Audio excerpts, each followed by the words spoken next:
Just as a point of reference, this is a work session. There'll be no public comment during this session. If we can begin with the salute to the flag.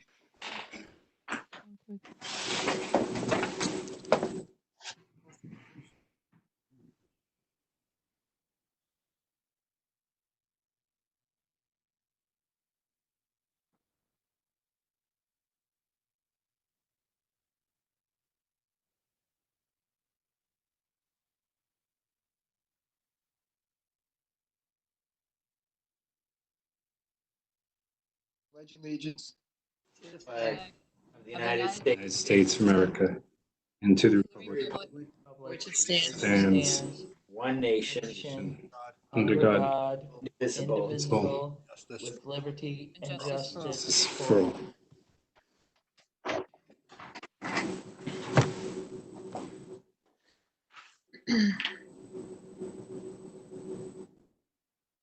at this time. Our esteemed colleague and good friend, the passing of Marie Bresnahan.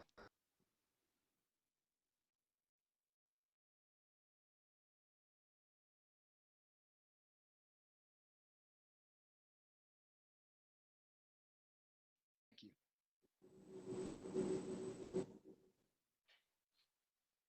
I have a sympathy resolution I'm going to read on Alice Marie Bresnahan, and then fellow board members and the administration will have some comments, I'm sure, to share about Alice.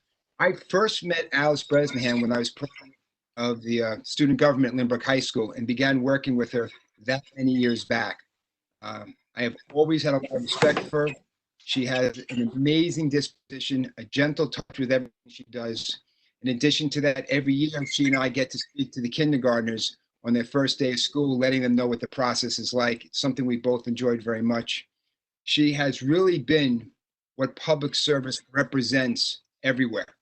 She has been someone that was selfless in her effort and the time. She did all the little things that maybe not everybody else wanted to do.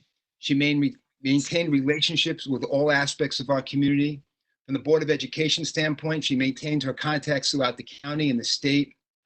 She's just a real credit to the idea of community service, and she will surely be missed.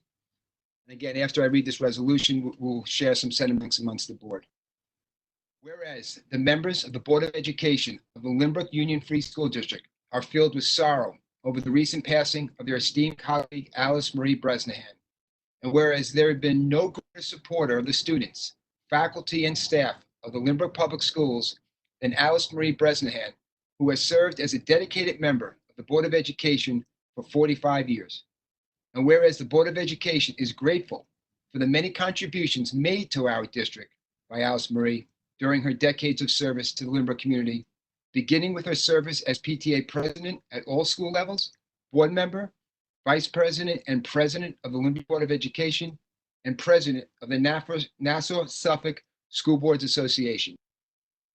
Whereas Alice Marie was ubiquitous presence at school concerts, plays, sporting events, honor society inductions, shows, special events, usually accompanied by her devoted husband, John. Whereas Alice Marie was very proud of the accomplishments of all Lynbrook students, whether they be academic, athletic, or performing arts related.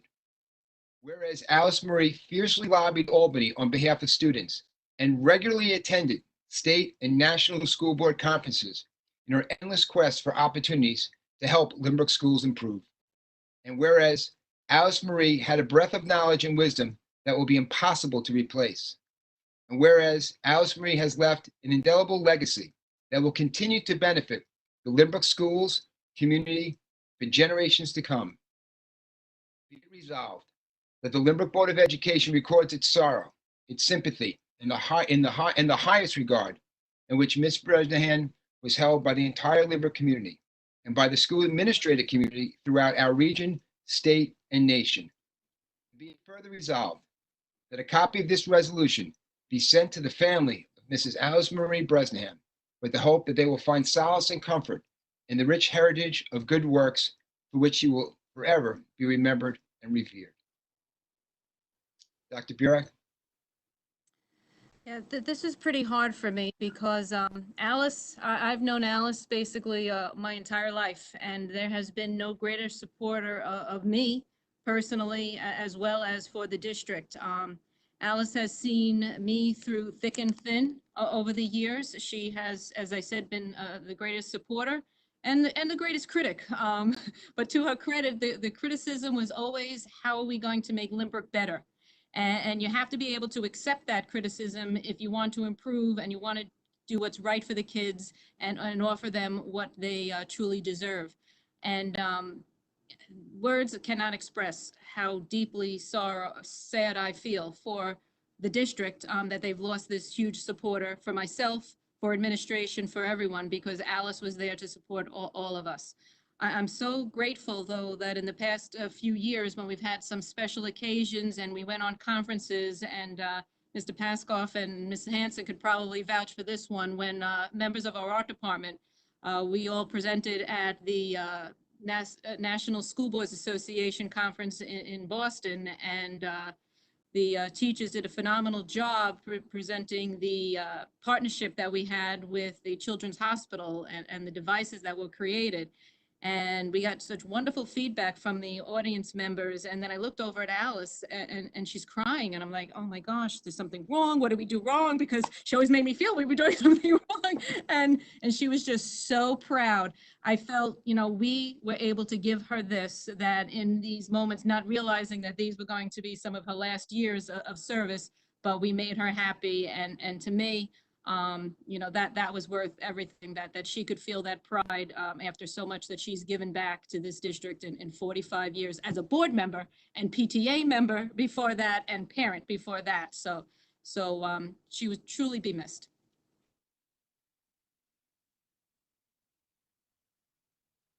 You're muted, Bill.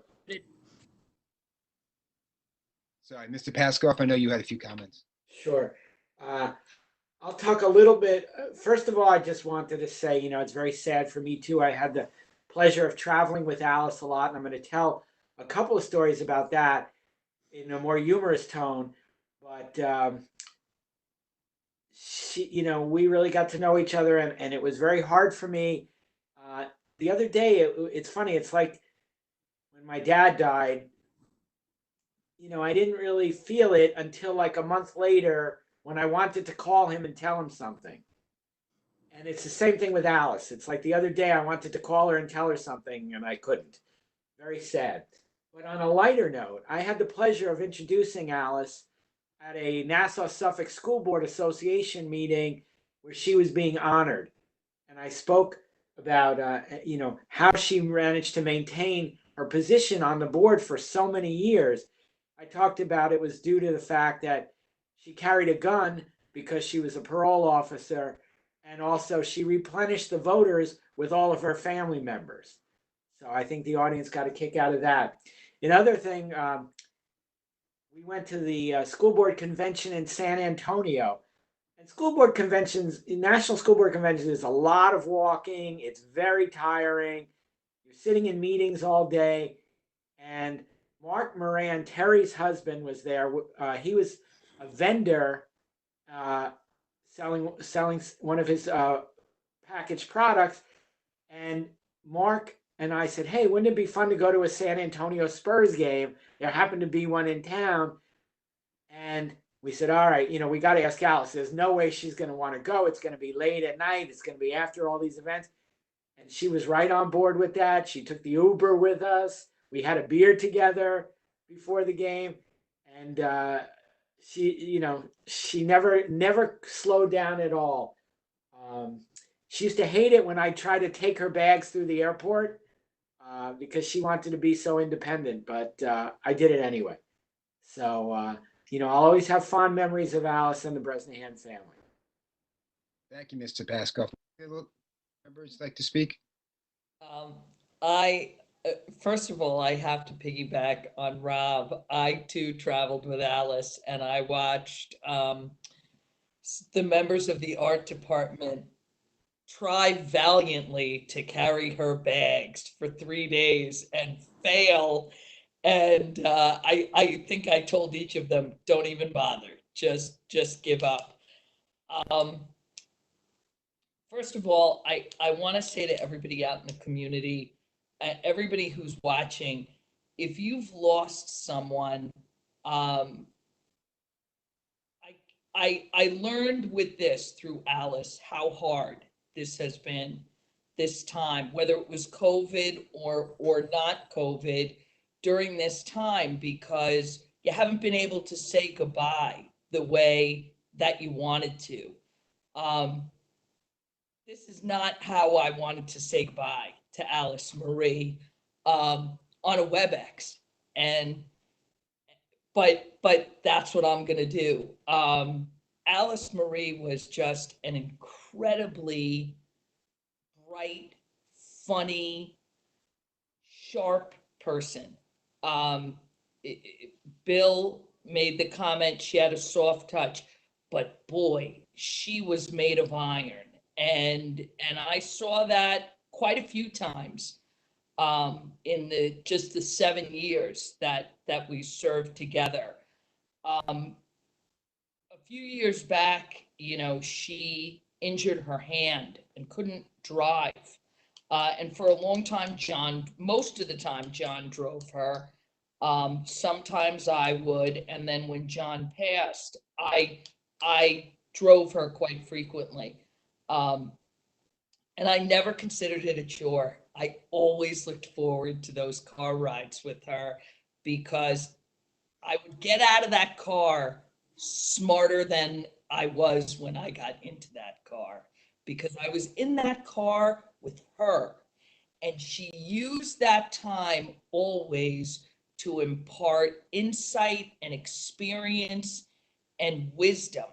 She didn't sit in the car and she didn't gossip. She didn't talk about stuff. She talked about the board. She talked about, and she was spot on. So many times there would be things that she would say, things going on, and she'd go, that's going to be a problem. And she'd be right. It would be a problem. Or, such and such is going to take care of it. And they would take care of it. And, I am going to have, we're going to have so many times over the next how many months as we go into these uncharted waters that we're gonna wish Alice was around. We're gonna have a question that we know Alice has the answer to. And all I can say is that I hope it was an honor and a privilege to know her, and my heart breaks for her family, and I hope we as a board can do her proud, because she did this body proud. Thank you, Mrs. Hanson. Mrs. Marcus? So I think there's a common theme running through this, but Alice cared. She cared about the district. She cared about the students, the staff. She cared about the buildings. I mean, I've been on inspections with her, and I thought I had a pretty keen eye for things and tripping hazards. And she, she could one-up me in every classroom we went into. She always, would find nothing major, but just something that needed to be fixed. She really, I mean, just the 45 years that she devoted to being on the school board. I mean, I served with her for the past 12 years, and 45 years. I mean, that's a lifetime. I mean, that's pretty unbelievable. She has a memory, or had a memory, like that nobody else ever had. She remembered things, negotiations from 30 years ago. She remembered the construction from 30 years ago. It was really unbelievable. And that's a wealth of knowledge that we went to her for, with a lot of questions from things from the past. And she was at every event. I mean, she was everywhere in the district, and she loved being there and loved coming to the board meetings and telling everybody about all of the accomplishments. So it's really going to a huge loss for the board and for the district, and for the Bresnahan family. Thank you, Mrs. Marcus. Mrs. Nino, would you like to say something? Yes. I just wanted to repeat everyone's sentiment I really feel that Alice taught me a lot as a board member coming in. I like to call her a historian. And as Ellen said, she had so much knowledge of things that happened in the past that she could relate to what we were going to do now.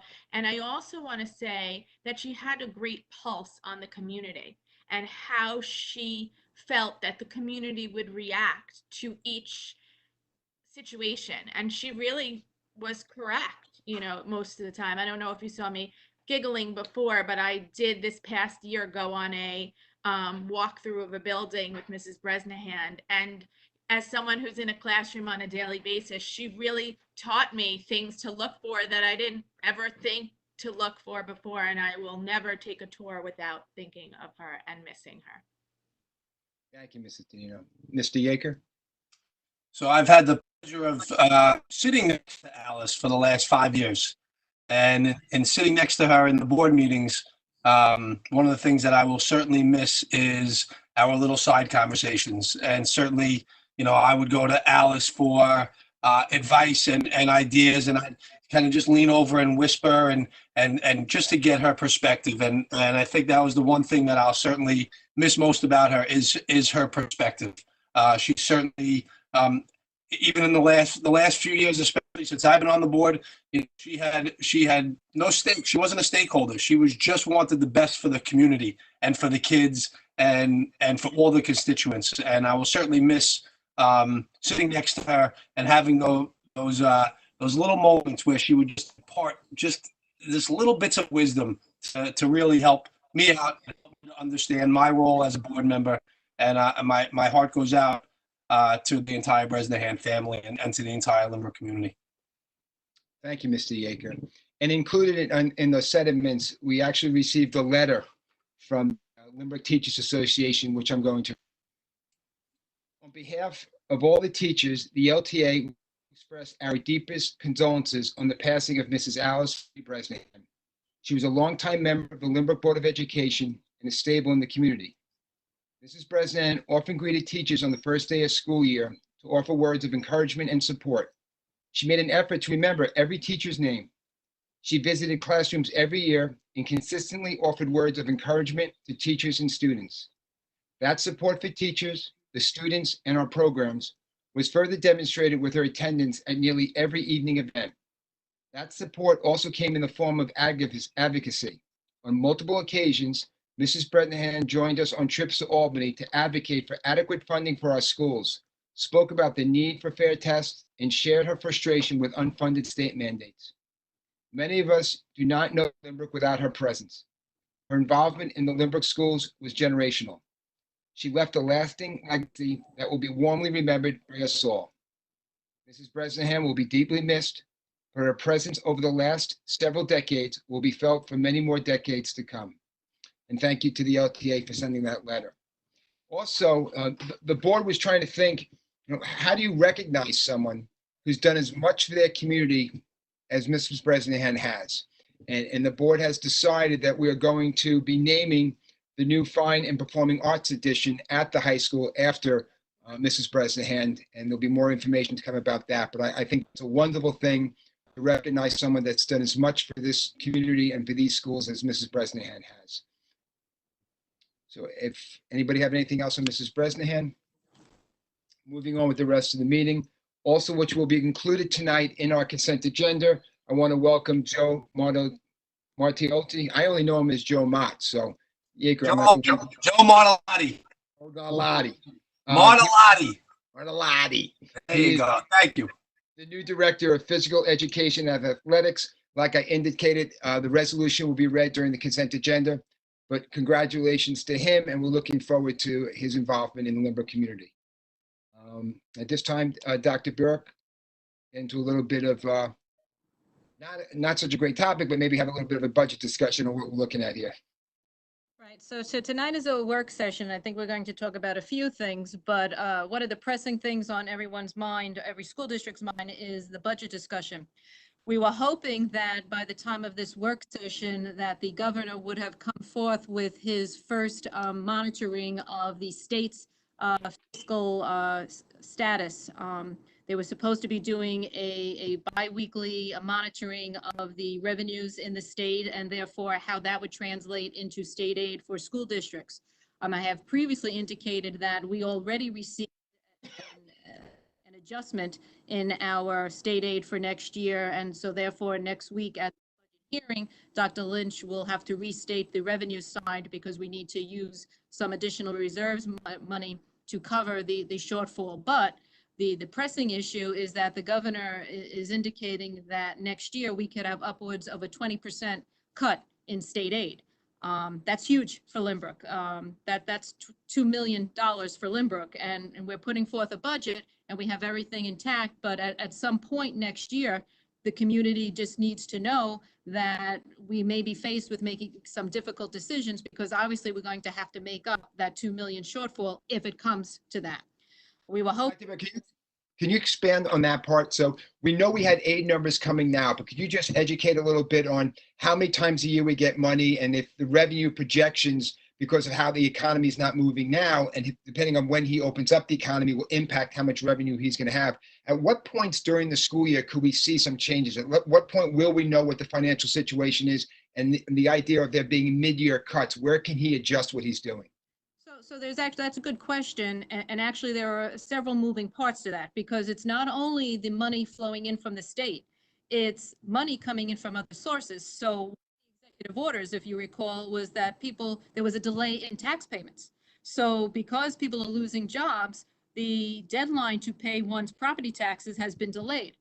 That delay in payments to the county is a delay in payments to us because we get that money too. So there's a cash flow, a liquidity issue that we're dealing with. So we have to constantly monitor our cash flow because if all of these payments are going to be delayed, we have to make sure we continue to meet payroll.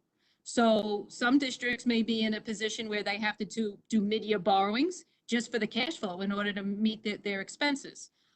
Fortunately, we have some reserves and we're in a position that we don't need to do that extra borrowing right now, but that is something we need to closely monitor. So that's one piece of the revenue. Then the state aid piece of the revenue, you're right. We get payments periodically throughout the year, about 3 or 4 times through the year. We're delaying and they're holding back some of the last payment for us this year. So once again, we have to worry about that cash flow. But it's the end of the year. We have some savings as far as things that we have not spent money on this spring. So that's helping us with our cash flow now. He can decide at any point in time, the governor, when he wants to cut back state aid, depending on, once again, when they do their monitoring and they do their analysis on where their money is coming. And I have to say, and I know that Cuomo television is must-see TV these days, and I'm guilty because I must see it also. Just let me finish this thought, Mr. Askoff. One of the arguments he has made to the federal government is New York produces a lot of revenue for this country, and yet we do not get back the equal amount of percentage of what we put in. Year after year after year, Long Island's argument about bringing more state aid to Long Island is that we send up 17% of the revenue and we get back 12%. So where's that other 5%? So the same argument he's making with the federal government, Long Island has been making to the state year after year after year. I'll get off that soapbox. But once again, it all depends on how the federal government is going to handle this. We are hearing dead on arrival, any type of stimulus package for first responders, schools, and things like that. If somewhere along the line we get money, that's going to help shrink the amount that we will be reduced by. So that's why I had sent out 2 weeks ago or a week ago the change.org petition to please electronically sign that to try to put pressure on our representatives in Congress to make sure that we can get some of that money. But once again, until the state finds out from the feds if they're going to get money and what they're going to get, that is going to trickle down to us. So we don't know. We're still waiting. We're still waiting on it. What are we being told now is the anticipated time when he's going to let us know as of now when that aid money will be in? Well, as of now, it was supposed to be the end of May. So that's next week. So we'll see. So once he gives us those numbers and he says we're getting X amount of dollars and it comes to us, as you indicated, in almost installments during the year next year, he could all of a sudden, when we're due some of that money, just hold that back, and then we have to scramble to make that adjustment for that, correct? Absolutely, absolutely. And again, just anytime we talk about Albany, those things, and a great job discussing that disparity in the 5%, we also are asked to do, which I love saying, as we all do, is the unfunded mandates. So in addition to as much financial pressure as we have, there's also $900,000 on things that we mandate to do as a district, which they provide us no funding for. Correct. Mr. Pascal, did you want a question? Unmute, Ms. Pascal. You're muted. I'm very concerned more about a mid-year cut or a cut at any time next year when we've already established different programs and different classes and things like that, when we might have to make cuts. I mean, I'm assuming, although I have no knowledge of this, I'm assuming there won't be a lot of sports in the fall. I'm assuming there won't be a lot of activities, and we don't even know what's going to be as far as school goes. So we might save money in that aspect, but it really worries me to have to make mid-year cuts, and I would want some sort of planning, prophylactically almost,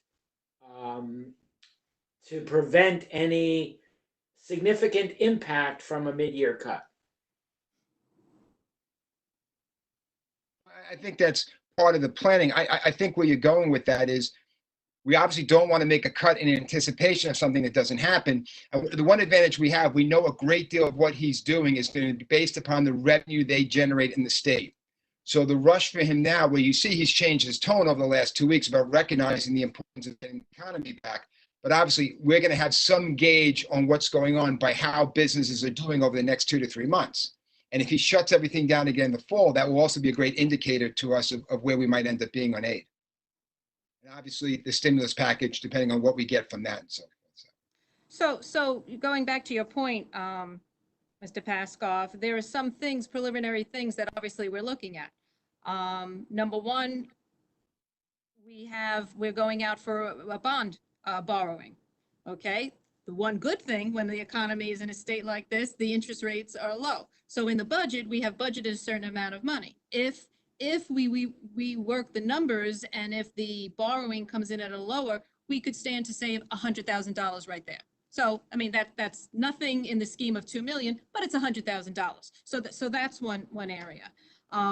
There are other staff-related items, and obviously staff is a big impact, but there are different things that you can do with regard to staffing. One of the things we did, and we'll have it at another board meeting because we'll have resolutions. I'm in the high school and there is a fly. So if you see a fly, that's what I'm hitting away from me, a fly in the high school. But we've opened up the retirement window. So for the community who may not know, currently the professional staff, they have to let us know by February 1st if for their intention to retire, if they are going to be paid for their unused sick time that they've accumulated over their years of service here. So one of the proactive things, Mr. Paskov, that we did is we opened that up because maybe this is an opportunity now if we're going to remote learning, maybe this is the time. People said, you know what, next year is not going to be the year I thought it was going to be. So perhaps they may take advantage of that, and that produces savings. So once again, that's a proactive approach to doing this. So we'll have more of a meatier conversation about this when we get some numbers. Even if we got a ballpark with a number, we'll be able to make those decisions. And yes, we'll have these discussions throughout the summer. Hopefully prior to the school year, we'll have a better idea and we'll have to make those decisions then. We're going to accept the budget at the next meeting on it's the 26th? Well, you've already adopted the budget in March. So the next week is the budget hearing. That's just for the community so that they are aware of that. Right. The hearing that we're putting out. So the one that we've already adopted, how much is that going to be impacted by what let's say we get numbers after next week that are tragic numbers. We just have to make our adjustments for that based upon what we've already built. Okay. Thank you, Dr. Correct. Because after you adopt a budget, you have to also submit a property tax report card, which is due by the end of this week. So, yeah, the timing, the state really didn't do the timing. So next week, we're going to anticipate how we're going. next week's plans will anticipate how we may have to improvise and adapt based upon the unknown scenarios that we're going to face. That's going to be our real challenge for that. Question. On the day that it was announced that the remainder of the school year was going to be remote, the governor mentioned reopen plans and that districts were going to be required to do these reopen plans. Have we gotten a framework, a template of what we are going to be required to provide as part of these plans? Before we get into that, Dr. Bjork, let me just make sure, because that's a good part of our conversation, I guess, is Hanson. Is there anything Okay. else you want to bring out on the budget at this time, or can we move on to reopen conversations? Anything else from the board on budgetary issues? Obviously, at the hearing next week, we'll have much more conversation, but seeing no more questions, thank you, Mrs. Hanson, Dr. Bjork, and we can move on to some conversation on that issue. So if the first part of that question, do we receive guidance from the state? There's no guidance from the state, a template from the state about the reopening. At this point, they're leaving it up to local districts. Which is something we always ask for, right? Let the local districts decide. So here we are now on our own trying to figure out, but while still trying to abide by CDC guidelines as far as social distancing and everything. So We have to comply, Dr. Bjork, I'm sorry. The state has not done that yet, but as we know, the governor likes to do, he may decide at some point to do that. Do we have to comply to the CDC guidelines or those recommendations? Well, their recommendations and national organizations are telling us that at this point, since that's the guidance that we have, to do our best to abide by the CDC guidance. But that's what they're recommending. Still, the overwhelming director. The governor will probably issue something, but as you've heard him, it's so far away. He's not going, and I've said this before, he's making his decisions 2 weeks at a time. It's very methodical, and I can appreciate that, but it does put districts in a difficult situation because when people leave in June, people want to know what September is going to look like. That's what they always know. Every single year, they want to know. Our staff wants to know. We want to know because we plan all summer long for the subsequent year. So that's what you're going to have. You'll have those different interior plans in place. So we know if it's a regular day, a half day, a remote day, you'll be able to have a contingency of plans. So we just flip the switch and we go with that plan. Right. So let me just go back again. How this was unveiled right now is this took everyone by surprise. So every time we meet and we have one of these meetings, I've been saying our program's evolving, our program's evolving. This is not the way Lynbrook usually conducts its business. We usually are very thought-provoking. We are methodical in our decisions and we plan and prepare for what we're going to implement. This whole spring was the opposite of everything that we have ever done. What we are doing now for September, in order to make it completely different, is we have convened a rather large committee right now that is planning for September of 2020. And on that committee, we have representation from various stakeholders of staff members and parents who are breaking up into subgroups. There are major areas. There's an instructional area. There's an observation and supervision area. There's a policy. There are several different categories. There's learning management system. And then we're having series focus groups. And we've had one meeting so far, and I charged the large group with an aggressive timeline that by June 1st, all of the subgroups need to have recommendations to the larger committee so that we can begin to really plan and implement something for September of 2020. We want to have, as you said, yes, contingency A, B, and C, because we don't know what it is. If we are still required to maintain this remote learning the way we are now, where everyone stays home, we have to have that plan in place. We have to have a plan in place that could we partially reopen and maintain social distancing. Everybody needs to keep in mind that it's extremely difficult to maintain social distancing in a school when you have all of those people, all of the students and the faculty in the classroom and hallways, and even that passing time. So we have to take into consideration of that. And there's a subcommittee that's working on that. Is it alternating days? Is it half the school population in school, half out school, remote?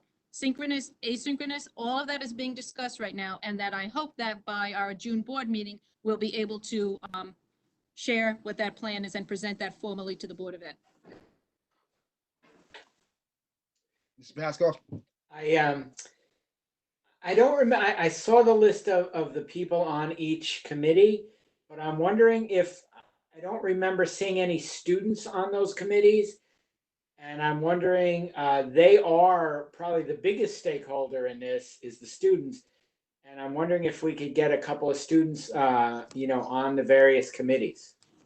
I know the committees are large to begin with, but I think it would be important to hear their perspective as well. I know there are parents and Absolutely, everybody else, but I think having some students would be a good idea. absolutely. I agree.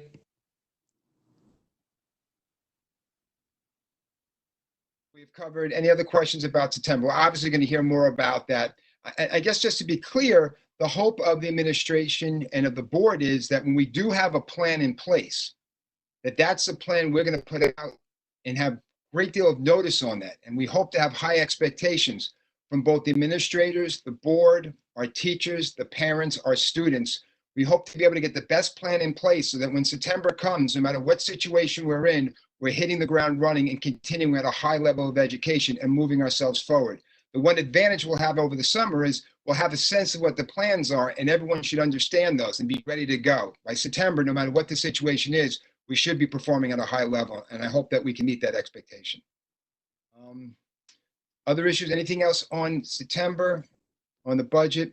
I guess one of the other issues we have is a new method of election this year. And Mrs. Marcus, I believe you'll be running again this year.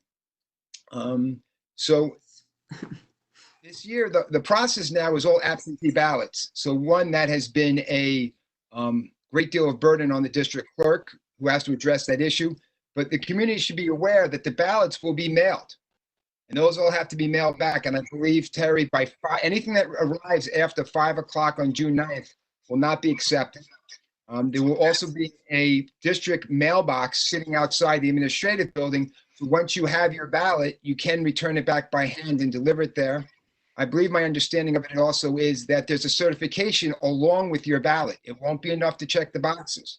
And I'm hoping we're not going to get a Florida hanging Chad issue with the district. So we want to be clear on all those aspects of what we're doing. But again, they'll be mailed home. They have to be filled out. They have to be sent back.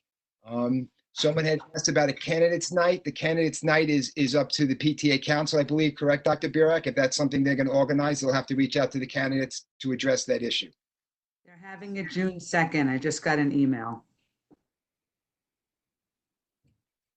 Zoom. It's not being run by the PTA though, right? No, Women. it's the League of Women Voters. Right. It's June 2nd at 7 p.m. and it's via Zoom.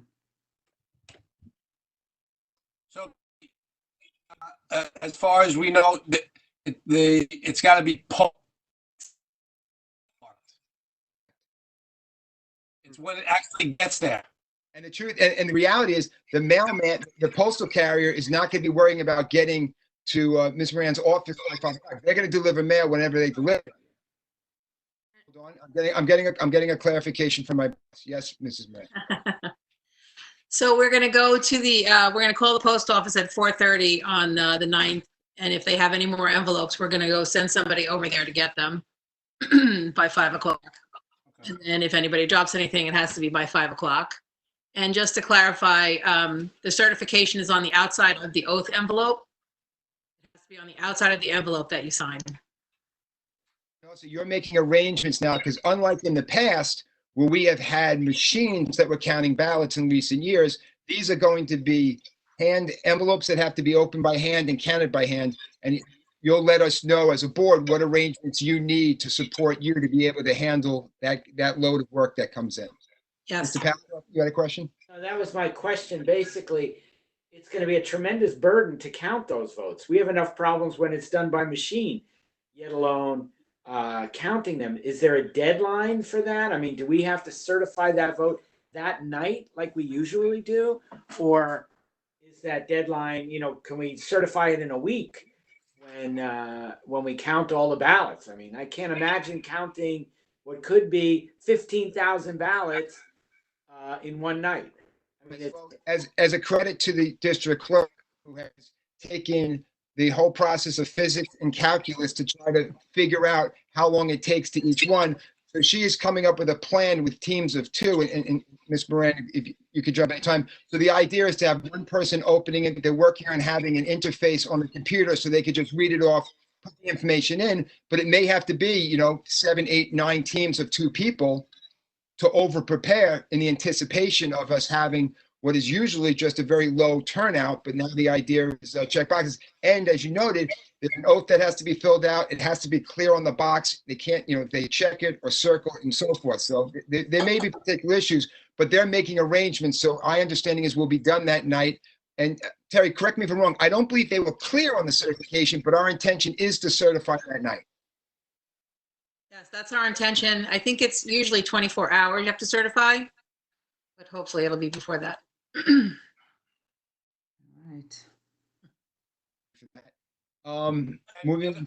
Other like when we count when the votes are counted, are the candidates allowed to be there while they're counting the votes, or is that Yes, the candidates can be there or they can send a representative, one per candidate.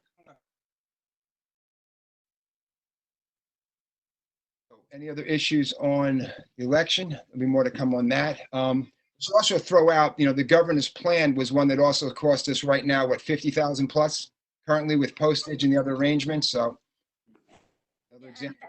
That's important. And I did want to address that in our planning for September. Also, there are going to be additional mandates, how we're going to handle social distancing. They're going to be increased cost to us too, because there are going to be procedures we're going to have to implement that's going to cost money at a time when we may get money cut from us. Traditionally, our elections run us approximately $25,000 to $28,000.